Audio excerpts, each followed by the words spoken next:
मस्त रहो, व्यस्त रहो, पढ़ाई करते रहो। ठीक है। शिक्षा इंसान को महान बनाती है, उसके ज्ञान चक्षुओं को खोलती है। और जीवन में सबसे अच्छी मित्र है आपकी शिक्षा। ठीक है। आपने पेड़ पौधे तो देखे होंगे, प्लांट, है ना। प्लांट में क्या क्या होता है? प्लांट में लीफ होती है, पत्ती। प्लांट में तना होता है।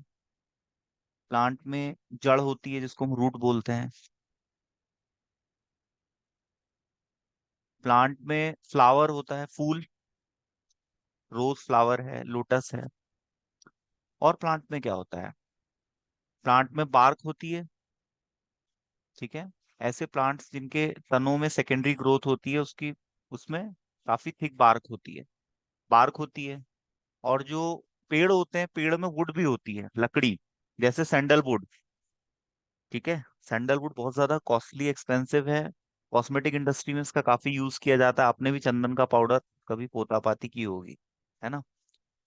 ये स्किन पे ग्लोइंग इफेक्ट प्रोड्यूस करता है ना। तो वुड भी होता है प्लांट में। और क्या होता है प्लांट में? प्लांट में क्या सीड होते हैं? सीड भी होते हैं, है ना। सामान्यतः यदि मैं कोई एक्सेप्शन की बात ना करूं तो पॉसिबली ये एक प्लांट में इतने पार्ट्स होते हैं, है ना। ह्यूमन बॉडी में भी पार्ट्स हैं। हम ह्यूमन की एनाटॉमी फिजियोलॉजी पढ़ते हैं, है ना। तो उसमें हम डिफरेंट सिस्टम्स के बारे में पढ़ते हैं, सेल टिश्यू के बारे में पढ़ते हैं। कहाँ कौन सा सेल टिश्यू प्रेजेंट है और उसका क्या फंक्शन है। जैसा कि ह्यूमन बॉडी में 250 टाइप के सेल्स है और हर सेल का अपना फंक्शन है, वैसे ही प्लांट भी लिविंग है, जिंदा है। प्लांट भी सांस लेता है, प्लांट में ग्रोथ है, प्लांट में डेवलपमेंट है, प्लांट में परिवहन है। जाइलम फ्लोएम की हेल्प से होता है। ह्यूमन बींग्स में होगा आर्टरी और वेन्स की हेल्प से। प्लांट में लोकोमोशन नहीं होता है, ह्यूमन बींग्स में लोकोमोशन होता है। अभी आप यहाँ बैठे हो, चल के आप बाहर चले जाओगे। प्लांट में ऐसा नहीं है। प्लांट एक जगह फिक्स्ड होते हैं, बस ये बढ़ते हैं साइज में। साइज एंड शेप चेंज होता है ना प्लांट का।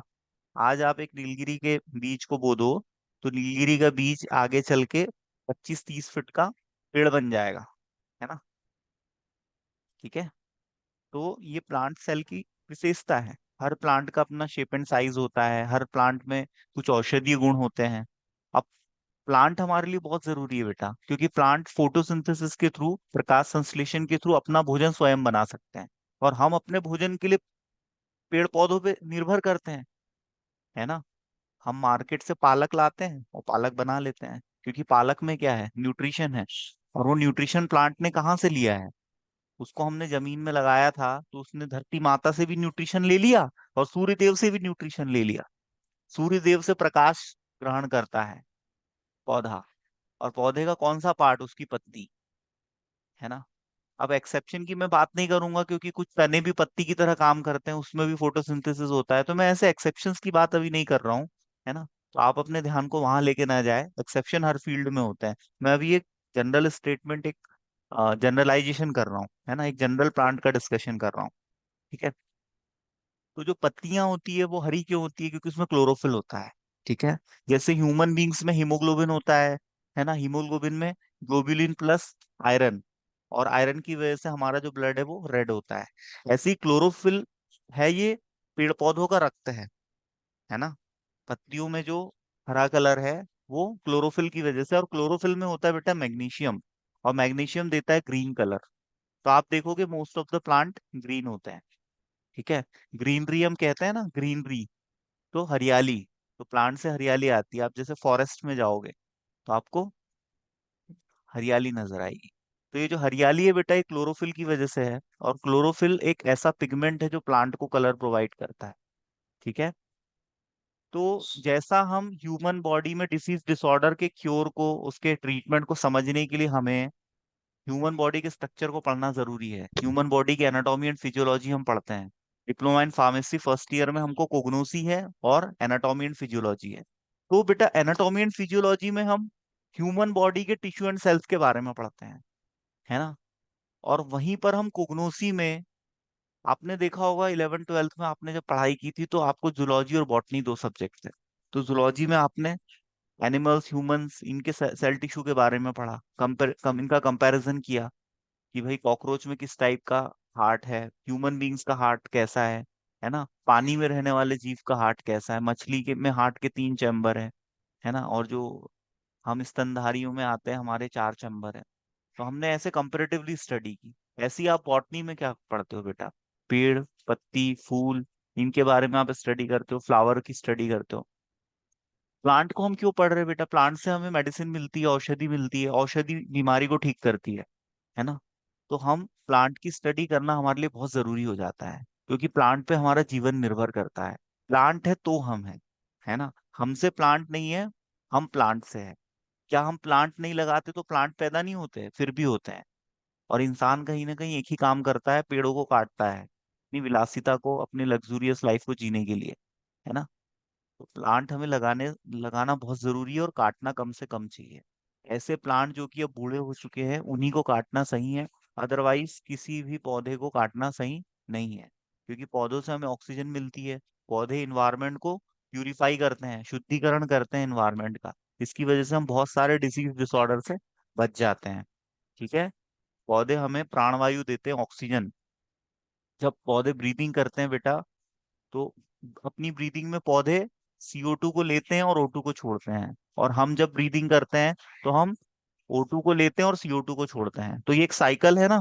हमने CO2 छोड़ी, पौधों ने ले ली, और उस CO2 को पौधों ने ऑक्सीजन में बदल दिया, और वो ऑक्सीजन हमें उपलब्ध करा दी। तभी तो हम जिंदा है ना। हो सकता है कि हम किसी व्यक्ति को 2-4 दिन, 5 दिन, 9 दिन, महीने भर खाना ना भी दे तो वो जिंदा रह सकता है, लेकिन बिना हवा और पानी के जिंदा नहीं रह सकता। उसमें भी पानी, बिना पानी के शायद वो 24 आवर्स रह ले, है ना। फीमेल्स करवा चौथ का व्रत करती हैं तो सुबह से शाम पानी भी नहीं पीती, तो बिना पानी के भी रहा जा सकता है। ठीक है। पर आप मुझे बताओ, बिना हवा के, बिना ऑक्सीजन के, बिना सांस लिए कोई कितनी देर रह सकता है ना। नहीं रह पाएगा पूरा दिन, पूरा दिन क्या 1 घंटे भी नहीं रह पाएगा।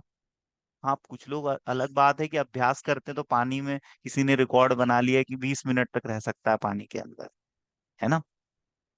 तो वो एक्सेप्शन है। अदरवाइज सबसे जरूरी हमारे लिए है हवा, और हवा का शुद्ध होना बहुत जरूरी है। हवा का शुद्धिकरण का मतलब होता है कि ऑक्सीजन की मात्रा पर्याप्त होनी चाहिए, है ना। जैसे आप मेट्रोपॉलिटन सिटीज में जाओगे तो वहां पर बहुत ज्यादा ट्रैफिक है, गाड़ियां चल रही है, गाड़ियों से कार्बन मोनोऑक्साइड रिलीज हो रहा है। तो वहाँ का जो इन्वायरमेंट है वो बहुत ज्यादा पॉल्यूटेड है। इसके लिए हालांकि हमारी कंट्री ने दूसरी कंट्री से प्रेरणा लेके NGT की शुरुआत की है, नेशनल ग्रीन ट्रिब्यूनल। इसका काम ही यही है कि कोई पेड़ पौधे और फॉरेस्ट को नुकसान ना पहुंचाए, कोई प्रकृति को नुकसान ना पहुंचाए। ये कायनात, ये प्रकृति, हवा, पानी, पेड़ पौधे, ये सब हमारे जीवन के लिए बहुत जरूरी है। और हमारा शरीर भी, हमारी बॉडी भी तो कंपोज हुई है पंच तत्वों से। जल, अग्नि, वायु, पृथ्वी, आकाश, इनसे हमारी बॉडी भी बनी है। हमारी बॉडी बेटा मिट्टी से बनी है और मिट्टी में मिल जाती है। जब एक इंसान मरता है उसको गाड़ दिया जाता है, तो कहाँ जाती है उसकी बॉडी? 10 साल बाद आपको केवल कंकाल नजर आएगा। और जितना भी हमारी बॉडी है बेटा, ये डिकम्पोज हो जाती है। और उसको डिकम्पोज कौन करता है? बैक्टीरिया, वायरस, है ना। जो सूक्ष्म जीव होते हैं जो हमें नजर नहीं आते, इनकी भी स्टडी करते हैं बेटा हम। माइक्रो बायोलॉजी भी हमें पढ़नी है। माइक्रो बायोलॉजी में, बायोलॉजी मतलब होता है जिंदा, जो सेल है, जिंदा जो जीव है, जो कुछ जिंदा है उसकी हमें स्टडी हम बायोलॉजी में करते हैं। इसलिए हमको बायोलॉजी में बॉटनी भी पढ़ना है, जूलॉजी भी पढ़ना है ना। प्लांट के भी बहुत सारे टाइप होते हैं। ह्यूमन बींग्स में भी जेंडर है ना। और जेंडर में डिफरेंस भी है। ठीक है। बॉडी में डिफरेंट डिफरेंट ऑर्गन है, हर ऑर्गन का सेल अलग है, उसका फंक्शन अलग है। सेम ऐसे ही बेटा प्लांट में भी होता है ना। पढ़ने का सबसे अच्छा तरीका होता है हम कंपैरिजन से पढ़ें। तो कंपैरिजन से पढ़ने से हमें चीजें याद रहती हैं और हमें समझ में आती है। ठीक है। तो हम एनाटॉमी एंड फिजियोलॉजी की डेफिनेशन तो पहले ही पढ़ चुके हैं HAP में, है ना। एनाटॉमी क्या होता है? स्ट्रक्चरल स्टडी, है ना। और फिजियोलॉजी मतलब होता है स्टडी ऑफ वर्किंग। ठीक है। यदि पेड़ में जड़ से बॉटम से टॉप तक यदि जा रहा है पानी जाइलम फ्लोएम के थ्रू, तो वो कैसे जा रहा है, इसकी यदि हम स्टडी करेंगे तो ये फिजियोलॉजी कहलाएगी, है ना। प्लांट में भी फिजियोलॉजी है ना। वर्किंग तो प्लांट भी करता है। प्लांट भोजन कैसे बना रहा है ना। प्लांट में फोटोसिंथेसिस कैसे हो रही है। ठीक है। उसका जो यदि हम पूरा प्रोसेस है, यदि हम उसकी स्टडी करें तो वो प्लांट की फिजियोलॉजी हो जाएगी। और यदि हम एनाटॉमी की स्ट्रक्चर की स्टडी करें तो उसमें हम प्लांट के स्ट्रक्चर्स की स्टडी करेंगे कि प्लांट का तना कैसा है, रूट कैसी है, फ्लावर्स कैसे हैं, उसका सीड कैसा ठीक है ना। प्लांट में आपका लीफ, स्टैम्प, रूट, सीड, इन सब की हम स्टडी करते हैं कि इनमें किस टाइप के सेल टिश्यू प्रेजेंट है ना, उनके बीच में स्पेस है नहीं है, उनके बीच में स्पेस है तो उसमें क्या है, क्योंकि प्लांट से तो हमें रेजिन भी मिलता है, प्लांट से हमें ऑयल मिलता है, वोलेटाइल ऑयल्स मिलते हैं। वोलेटाइल ऑयल्स क्या होते हैं बेटा? ऐसे ऑयल जो कि रूम टेम्परेचर पे इवापोरेट होते हैं और एक फ्रेग्रेंस को एनवायरनमेंट में स्प्रेड करते हैं, है ना, तो वोलेटाइल ऑयल्स। ठीक है।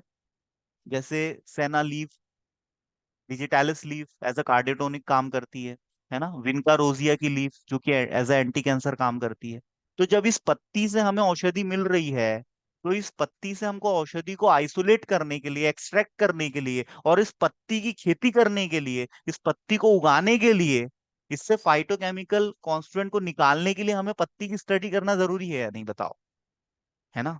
क्योंकि जिस प्लांट के जिस पार्ट से हमें दवाई मिल रही है, उस पार्ट को हम चाहेंगे ना कि वो ग्रो अप हो, वो डेवलप हो, वो विकसित हो, ताकि उसमें फाइटोकेमिकल कॉन्स्टिट्यूएंट की मात्रा अच्छी हो, है ना।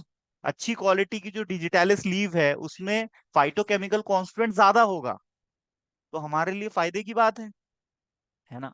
कार्डियोटोनिक ड्रग्स क्या होते हैं? जो कि कार्डियक मसल्स को टोन करते हैं। ठीक है। जैसे अर्जुना बार्क का अर्क, अर्जुना वृक्ष की जो छाल होती है बेटा, इसका जो अर्क निकाला जाता है, ये अर्क हार्ट पेशेंट को दिया जाता है जिसके हार्ट की मसल्स कमजोर पड़ जाती है। हार्ट की मसल्स कमजोर हो जाएगी तो एंजाइना पेक्टोरिस, मायोकार्डियल इन्फ्रैक्शन, आगे चल के हाइपरटेंशन जैसा प्रॉब्लम होगा। ठीक है। इस्कीमिया होगा। तो ये सारे प्रॉब्लम से बचने के लिए हमारे हार्ट की मसल्स का प्रॉपर फंक्शन करना बहुत जरूरी है, उसमें कॉन्ट्रैक्शन और रिलैक्सेशन होना बहुत जरूरी है। तो हार्ट यदि प्रॉपर पंपिंग करेगा तो हमारे बॉडी को ब्लड की सप्लाई होगी और हमारी बॉडी हेल्थी रहेगी। तो हमको चाहिए उसके लिए अर्जुना बार्क का अर्क। तो हम एक्सट्रैक्शन पढ़ते हैं कि भाई उस अर्क को हम कैसे निकालेंगे, है ना। कोग्नोसी में हम डिकॉक्शन पढ़ते हैं, हम कोग्नोसी में एक्सट्रैक्शन पढ़ते हैं, सॉक्सलेट एपरेटस के थ्रू हम किसी प्लांट से यदि हमें ऑयल मिल रहा है तो हम उस ऑयल को कैसे निकालेंगे बेटा। जैसे यूजिनॉल ऑयल, ये हमको मिलता है लौंग, लौंग का तेल। तो लौंग का तेल हम कैसे निकालेंगे, इसका एक पूरा प्रोसेस होगा, है ना। मैं यदि एज अ कंपनी काम कर रहा हूँ, मैंने लौंग की शॉपिंग की, मैंने लौंग रॉ रॉ लौंग मंगवाई किसी किसान से, तो मैं उसको इवेल्युएट भी तो करूंगा, माइक्रोस्कोप में उसको चेक करूंगा कि वो लौंग ओरिजिनल है या नहीं। उस लौंग में जो यूजिनॉल है और दूसरे एक्टिव केमिकल कॉन्स्टिट्यूएंट है, फाइटोकेमिकल कॉन्स्टिट्यूएंट है जो बीमारी को ठीक करते हैं, वो मॉलिक्यूल उसमें है भी या नहीं, कहीं उसमें कोई एडल्ट्रेशन तो नहीं है, ओरिजिनल है या नहीं, क्योंकि मिक्सिंग भी तो होती है, एडल्ट्रेशन भी आपको कुगनोसी में पढ़ना पड़ता है ना। जैसे आपके काली मिर्च और पपीता के बीज एक से दिखते हैं, तो कोई क्या करेगा, वो काली मिर्च महंगी आती है, पपीता के बीज की वैल्यू कम है, तो वो पपीता के बीज उसमें मिक्स कर देगा, 10 किलो में 1 किलो डाल देगा। ये होता है एडल्ट्रेशन, मिलावट। अब कोई तेज पत्ता बेच रहा है तो तेज पत्ता में वो उसके जैसे दिखने वाली सिमिलर लीफ कौन सी है, यूकेलिप्टस की लीफ, नीलगिरी के पेड़ की जो पत्ती होती है वो तेज पत्ते जैसी दिखती है, तो वो तेज पत्ते में मिला देंगे, तो ये हो गया एडल्ट्रेशन। ऐसी परिभाषा आपको एग्जाम में पूछी जाती है।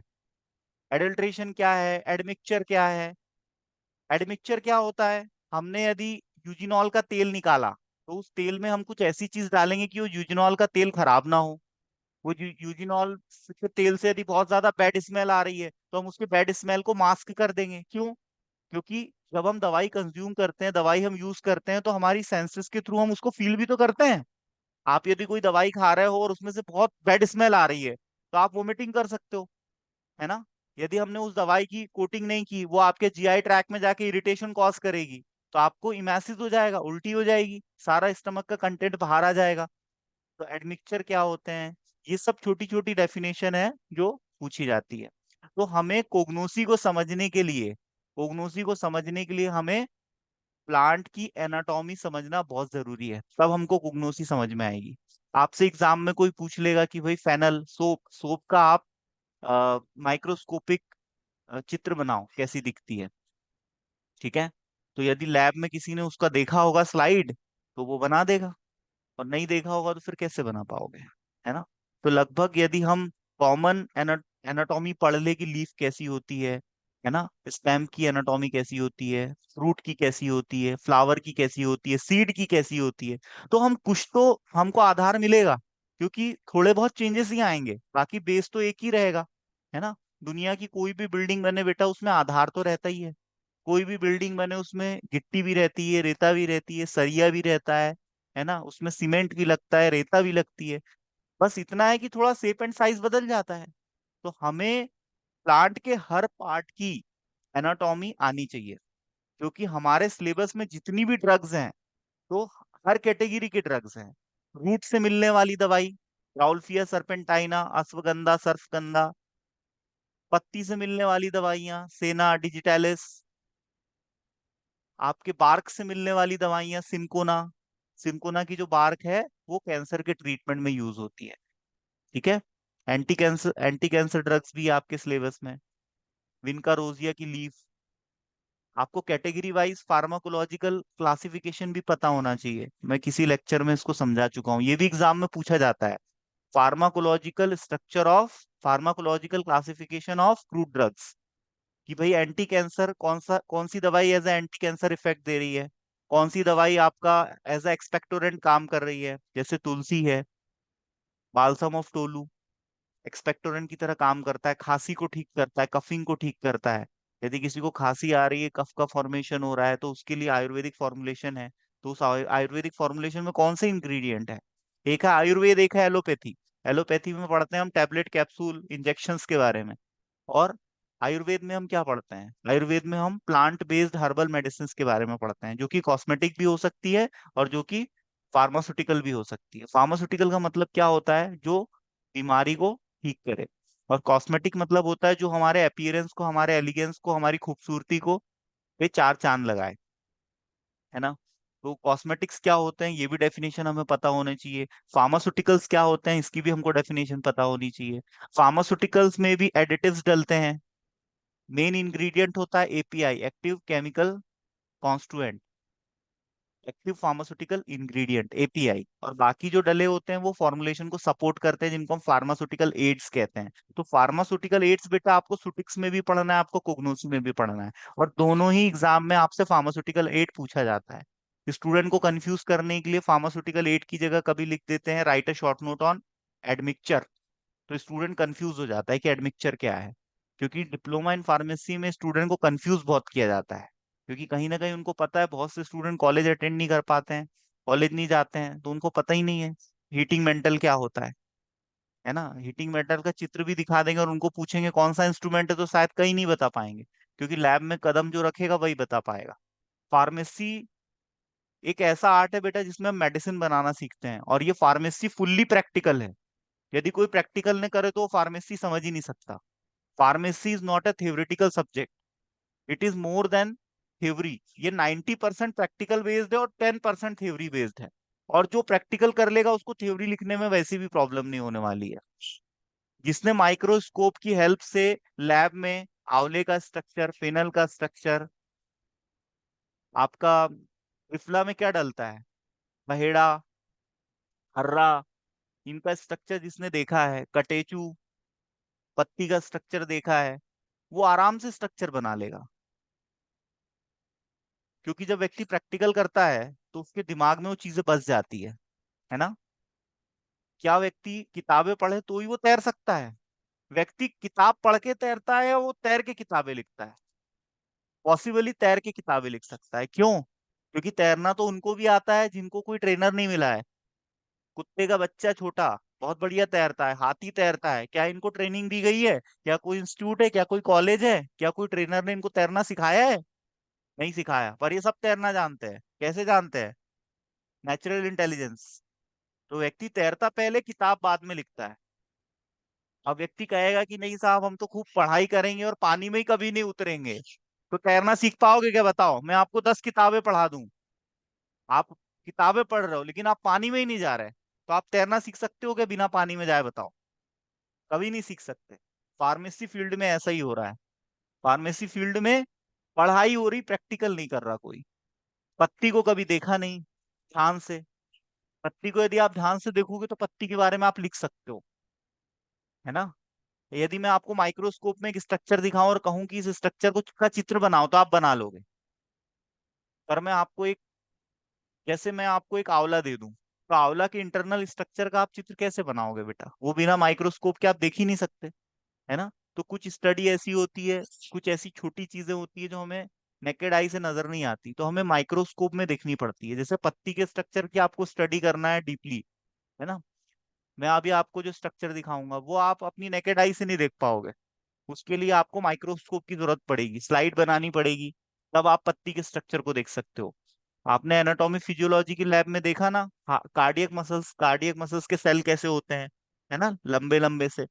आपका आरबीसीएस सेल कैसा होता है, आपका स्पर्म सेल कैसा होता है,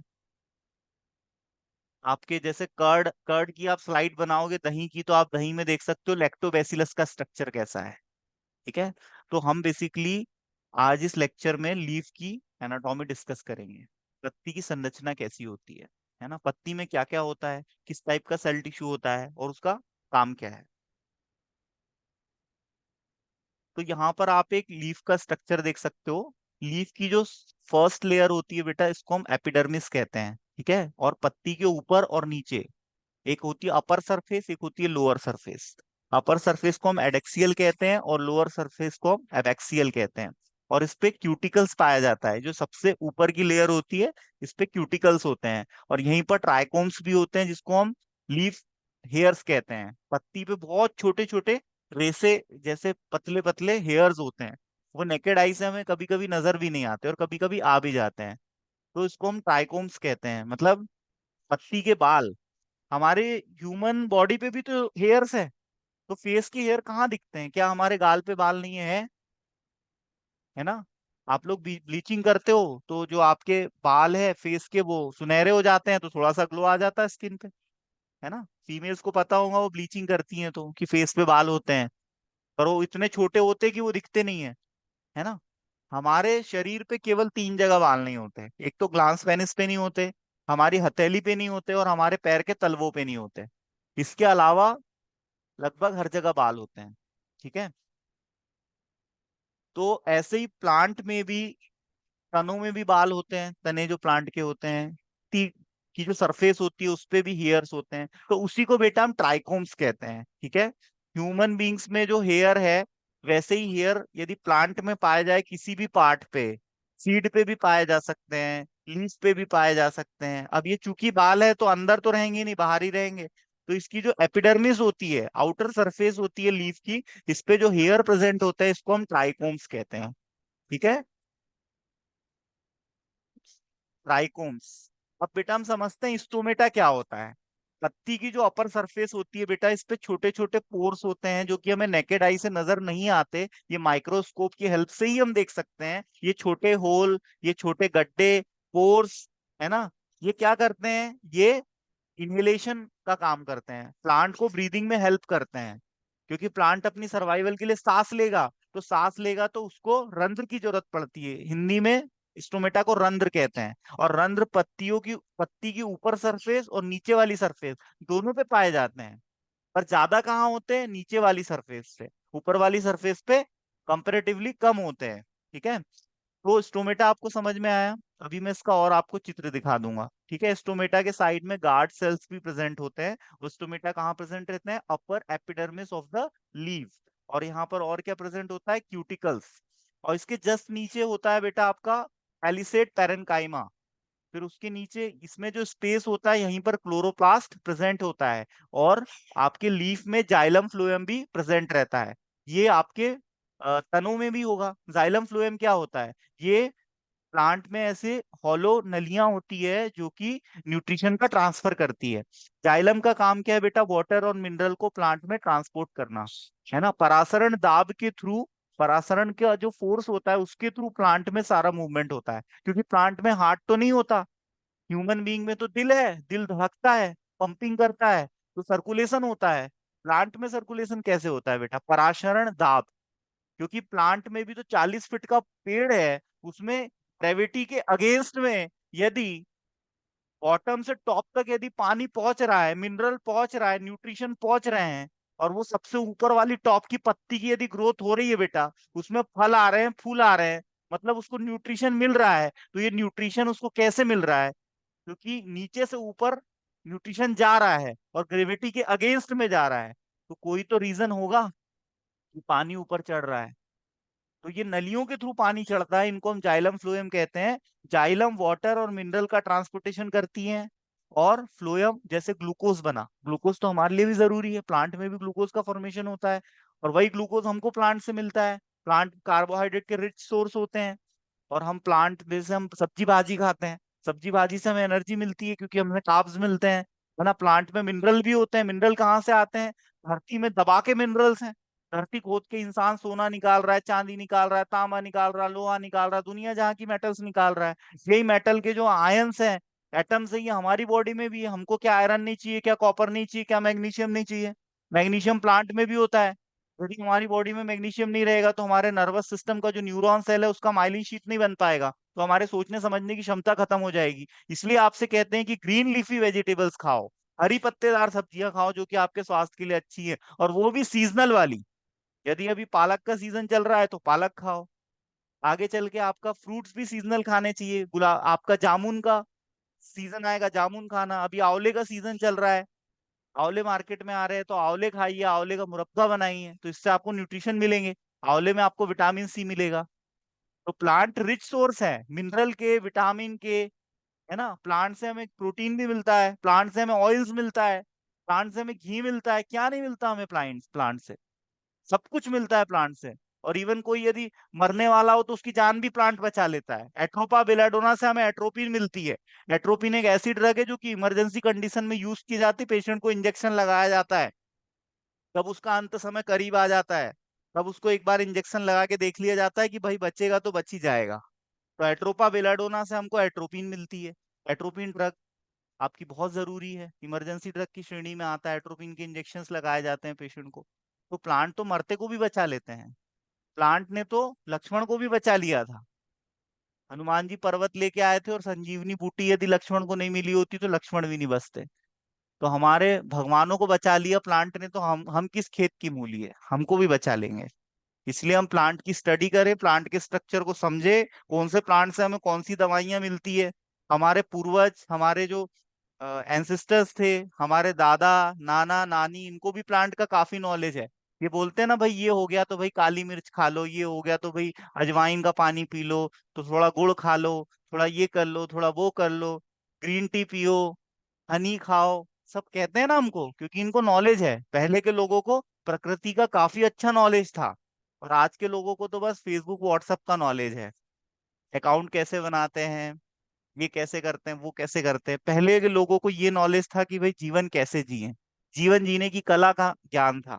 और आज के लोगों को एक विशिष्ट प्रकार का ज्ञान है कि भाई कौन से मॉडल के फोन आ रहे हैं, कौन से मॉडल के लैपटॉप आ रहे हैं, एप्पल का नया मॉडल लॉन्च हो गया है। पहले के लोग सोचते थे यार खांसी आ रही है तो क्या करें ऐसा घर पे कि भाई खांसी ठीक हो जाए, है ना। तो पहले के लोग ऐसे जीवन जीते थे। अब जीवन जीने का तरीका बदल गया है। अब घंटों मोबाइल चलाने से सर्वाइकल का प्रॉब्लम आ रहा है, गर्दन में दर्द हो रहा है ना। तो अब नई नई टेक्नोलॉजी के साथ साथ नई नई बीमारियां भी आ रही है, नए नए डिजीज डिसऑर्डर्स आ रहे हैं, है ना। तो ये सब इंसान के ही क्रियाकलाप है जो इंसान को ही फायदा और नुकसान पहुंचाते हैं, है ना। और पूरी मनुष्य जाति को भी पहुंचा सकते हैं। जैसे चाइना, चाइना वालों ने ऐसा काम किया कि पूरी दुनिया हिल गई। कोविड कोविड ला दिया, उनने इंट्रोड्यूस कर दिया, है ना। साउथ अफ्रीका वालों ने एचआईवी फैला दिया पूरी दुनिया में। तो एक देश गलती करता है और सारे देश उसका खामियाजा भुगतते हैं। तो हर काम इंसान को, किसी देश को सोच समझ के करना चाहिए। इसलिए शिक्षा बेटा बहुत जरूरी है। शिक्षा आपके अंदर जागरूकता लाती है। इसलिए मैंने आपसे लेक्चर की शुरुआत में ही कहा था कि शिक्षा इंसान को महान बनाती है ना। आज स्वामी विवेकानंद का फोटो आपने देखा होगा, सुभाष चंद्र बोस का फोटो लगा है, महात्मा गांधी का फोटो लगा है। क्या ये लोग शिक्षित नहीं थे? इन्होंने क्या शिक्षा प्राप्त नहीं की? किसी ने किसी रूप में शिक्षा प्राप्त की। किसी ने आध्यात्म की शिक्षा प्राप्त की, किसी ने लॉ की शिक्षा प्राप्त की, किसी ने कॉन्स्टिट्यूशन को समझा। कुछ तो समझा, कुछ तो पढ़ा। तो आपको भी पढ़ना जरूरी है। जो आपका मन करता है वो सब्जेक्ट पढ़ा करो, लेकिन पढ़ के सीखा करो, और उसको अपनी जनरल लाइफ से कोरिलेट किया करो, कंपेरेटिवली पढ़ा करो। कंपैरिजन से पढ़ोगे तो आपको चीजें याद रहेंगी, और यदि आप रट्टा लगाओगे तो भूल जाओगे, है ना। मैं आपको जो बता रहा हूँ, देखो पत्ती पे है क्या वो। जैसे आपके पत्ती पे आपको कुछ चीजें तो खैर माइक्रोस्कोप से दिखेंगी, लेकिन कुछ चीजें आप वैसे भी देख सकते हो। जैसे पत्ती के जो ये वाला एरिया है, इसको हम बोलते हैं अपेक्स। ये वाला जो आपको बीच में लाइन दिख रही है, इसको जैसे हमारे अंदर रीढ़ की हड्डी होती है ना, वैसी पत्ती में मिडरिप होती है। मिडरिप मतलब पत्ती की रीढ़ की हड्डी, जिससे पत्ती सीधी खड़ी रहती है ना। कुछ पत्तियां आपने देखा होगा ऐसी आड़ी रहती हैं, कुछ सीधी खड़ी रहती हैं। तो जिन पत्तियों में जो सीधी खड़ी रहती हैं, तन के इरेक्ट खड़ी होती हैं, उनके बीच में जो मिडरिप होता है, उनकी रीढ़ की हड्डी होती है, वो काफी स्ट्रांग होती है। तो इस पार्ट को हम बेटा मिडरिप बोलते हैं। और यहाँ से आप देखो नसें निकली हैं, है ना। ये नसें निकली हैं पत्तियों की। हमारे बॉडी में भी नस है, जिसमें हम इंजेक्शन लगाते हैं ना, आईवी इंजेक्शन देते हैं, नस ढूंढते हैं और नस में ठोस देते हैं। ऐसी पत्तियों में भी बेटा नसें होती हैं, तो नसें भी हमको दिख जाती है बिना माइक्रोस्कोप के, है ना। पत्ती का हम कलर देख सकते हैं, ग्रीन कलर की, अलग अलग कलर की पत्तियां होती है। आपके घर पे गार्डन में प्लांट्स होंगे तो देखना बहुत सारे कलर की पत्तियां आती है। तो उसके उसमें जो पिगमेंट होता है वो चेंज हो जाता है, तो जिसकी वजह से वो पत्तियों का थोड़ा कलर बदल जाता है।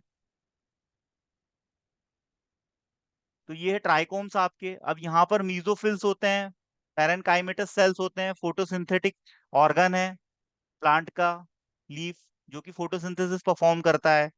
ये इसकी लोअर एपिडर्मिस है। यहाँ पर जो बीच में है, ये स्पंजी मीजोफिल्स है। और ये पैलिसिड पैरेन्काइमा है। पत्ती में हर जगह क्लोरोप्लाज्म प्रेजेंट रहता है, क्लोरोप्लास्ट। यहाँ पर आप देखो, ये सबसे ऊपर क्यूटिकल्स हैं, क्यूटिकल्स के नीचे आपका अपर एपिडर्मिस है, फिर सब स्टोमेटल चैम्बर है। मतलब यहाँ पर स्टोमेटा का जो कैनाल होता है, जो एयर को अंदर की तरफ लेता है, तो वहां पर जो छोटा सा स्पेस होता है, उसी को हम स्टोमेटल चैम्बर कहते हैं या स्टोमेटल कैनाल कहते हैं।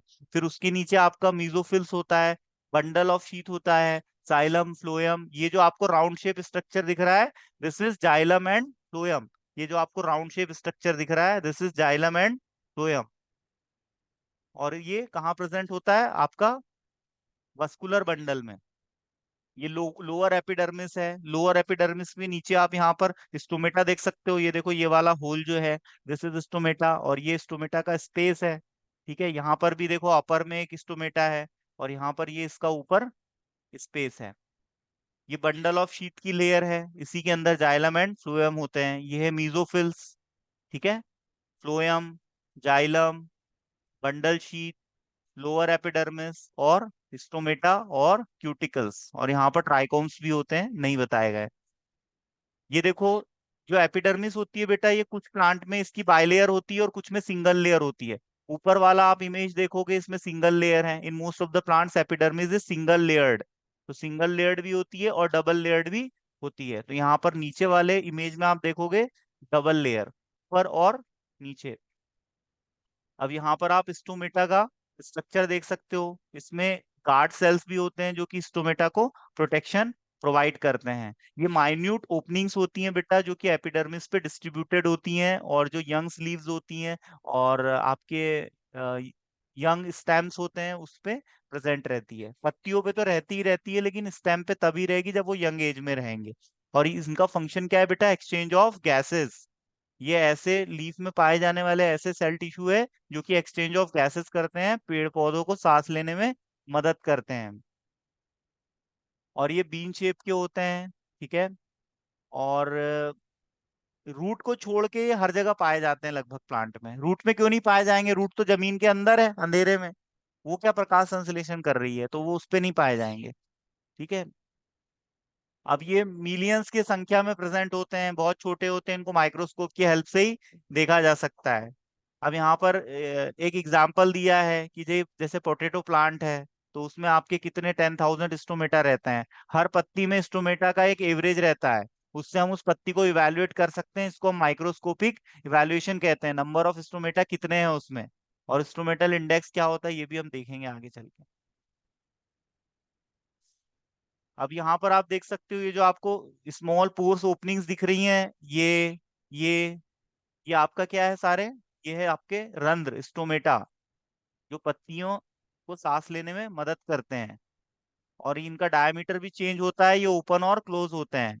ठीक है, ओपन और क्लोज। यदि ये ओपन हो जाएंगे तो इनका डायामीटर, व्यास बढ़ जाएगा, इनका मुंह खुल जाएगा, तो ये सांस लेंगे, है ना। तो जैसे देख लिया कि भाई धूप बहुत ज्यादा पड़ रही है और नीचे जमीन से पानी मिल नहीं रहा है, तो पत्ती मुंडी डाल देती है, पत्ती चुपचाप नीचे मुंह कर लेती है ना। पेड़ मुरझा जाता है, पर मुरझाने का मतलब ये नहीं कि वो मर गया है। फिर वो इरेक्ट हो जाएगा, उत्तेजित हो जाएगा वो, यदि उसको प्रॉपर नीचे न्यूट्रिशन मिलेगा और धूप कम हो जाएगी। तो धूप में देखा होगा ना, पत्तियां, पेड़ मुरझा जाते हैं, फिर वो नॉर्मल हो जाते हैं। तो वो मुरझाते क्यों, उनके स्टोमेटा बंद हो जाते हैं, है ना। स्टोमेटा को और प्रकाश संश्लेषण भी वो थोड़ा सा कम कर देते हैं, क्योंकि प्रकाश संश्लेषण होगा तो एनर्जी भी बनेगी, और एनर्जी तो तब बनेगी ना जब नीचे से उनको न्यूट्रिशन मिलेगा। हर प्लांट जमीन से कनेक्टेड रहता है, जमीन से ही तो उसको न्यूट्रिशन मिलता है।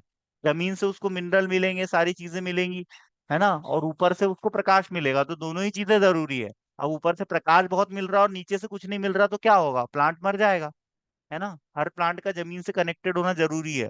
धरती को इसलिए माँ कहा गया है, क्योंकि धरती हमें बहुत कुछ देती है। जो अनाज से हमारा पेट भर रहा है वो हमें धरती से मिलता है, इसलिए धरती को माँ मान के उसकी पूजा करना चाहिए।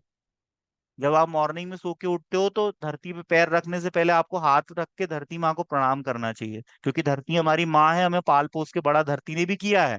यदि धरती हमें अनाज नहीं दे रही होती, धरती हमें प्लांट नहीं दे रही होती, तो क्या कोई मनुष्य जी सकता है इस धरती पर। इसलिए कभी कोई पत्थर की मूर्त की पूजा करे ना करे, वायुदेव की पूजा करना है आपको, जल देव की पूजा करना है। जल देव आपकी प्यास बुझाते हैं, वायुदेव आपको जिंदा रखते हैं, आपकी प्राणवायु, ऑक्सीजन। और वन भी देवता के समान है, वन देव जिनको हम बोलते हैं।